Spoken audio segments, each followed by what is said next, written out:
Hello, and thank you for joining me for today's edition of Q Clips. My name is Duran Levy, and I'm the developer of Q Workshops. Today I'd like to speak to you about delegating tasks. If you're a manager, director, or even an owner, chances are you are delegating tasks to people that work under you, and you rely on them to execute effectively and accurately. I find the biggest challenge these days for managers and directors is getting their teams on board with new directives or objectives. Back when I was managing retail, jobs would be handed down from head office with literally no explanation involved. I found that when trying to deploy these jobs, three things would happen. My staff would have doubt, concern, and questions. Those three things are your enemy to efficient and accurate execution. So what can managers do to get their people on board with new projects and directives? Whether you know it or not, you are probably very curious as to why you do things.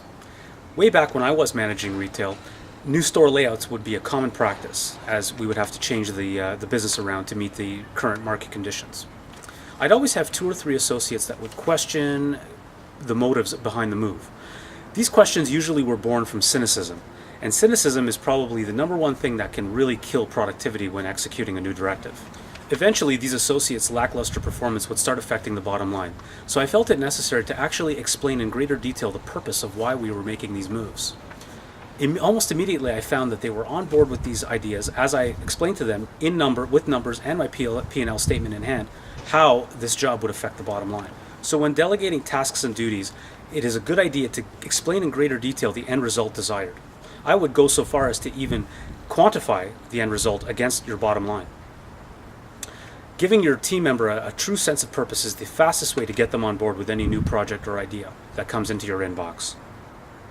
For additional tools and resources, please visit the Q Hub. I would love to hear your success and horror stories, compliments, complaints, suggestions for future Q Clips. Please email me directly at duran@qworkshops.com. Thanks for watching and stay tuned for the next edition of Q Clips.